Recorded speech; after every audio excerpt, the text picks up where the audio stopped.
Ini juga langkah yang saya lakukan benar-benar di dalam journey saya yang ujung-ujungnya bisa mengeskalakan diri saya lebih besar lagi dan mendapatkan uang yang lebih besar. Yang ketiga inilah jualan atau freelancer. Nah, yang ketiga ini kalau misalnya nomor 2 ini udah jalan, konten udah jalan, pasti yang ketiga ini akan jauh lebih gampang karena kamu bisa jualan produk atau jasamu tuh lewat sosial media. Dan untuk yang ketiga ini, kamu perlu mencatat 2 hal, input dan output. Nah, input ini apa yang kamu kerjakan dan output ini hasil apa yang kamu harapkan. Jadi misalnya kamu pengen dapatkan 100 juta rupiah dalam 4 bulan. Berarti per bulan kamu butuh berapa uang? 25 juta kan? Nah, berarti outputnya adalah sekarang di sini apa? 25 juta per bulan. Nah, sekarang untuk mendapatkan 25 juta per bulan, inputnya ini bagaimana? Oke, sekarang kita breakdown nih. Misalnya harga barangmu atau jasamu 200 ribu. Berarti untuk mendapatkan 25 juta per bulan, kamu butuh berapa pembeli misalnya? 125 orang. Oke, berarti kamu butuh 125 orang untuk membeli 200 ribu sampai bisa dapat 25 juta. Nah, sekarang 125 orang ini kalau dibagi 30 hari, kamu butuh 4-5 orang yang beli produkmu per hari. Oke? Nah, sekarang untuk mendapatkan 5 orang pembeli ini, ibaratnya anggaplah kita bilang dari total orang yang kamu tawarin, hanya 10% aja yang beli produkmu. Berarti kamu butuh reach out 40-50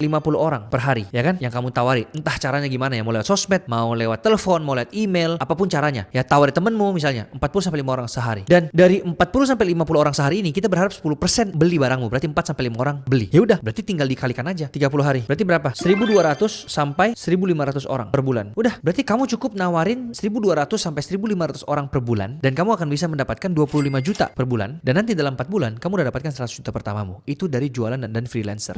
Ya, dan ini juga yang saya lakukan. Setelah saya udah punya nama, akhirnya saya buat pelatihan konten kreator saya. Saya juga punya buku, saya punya banyak sekali sumber pemasukan sekarang. Jadi dari konten kreator dapat, dari jualan atau freelancer dapat. Yang keempat mungkin ini sudah next levelnya ya. Setelah udah dapat 100 juta pertama, ini investasi. Ini terpecah lagi nih. Ada bisnis, ada kripto, ya kan? Ada saham, banyak lagi. Nah, jadi kalau kamu bisa ngelakuin 1, 2, 3 ini dengan benar aja, aku yakin 100 juta ini pasti. Ini sudah kayak 100% nih. Semua orang ini yang nonton video ini kalau benar-benar ngelakuin 1, 2, 3 ini, saya yakin 100% pasti orang bisa mendapatkannya. Tinggal masalah waktu aja. Ada yang dapat 4 tahun kalau hanya kerja doang dengan cara yang tadi saya bilang, tapi kan pasti. Jadi jangan berpikir bahwa wah berarti sampai saya meninggal nanti 100 juta saya nggak mungkin bisa dapat ya. Enggak. Semua orang pasti bisa dapatin 100 juta pertamanya. Gitu ya. Dan paling penting bukan cuman mendengar cara-cara ini saja, tapi harus benar-benar dipraktekkan. Karena ilmu tanpa praktek juga hasilnya akan sia-sia.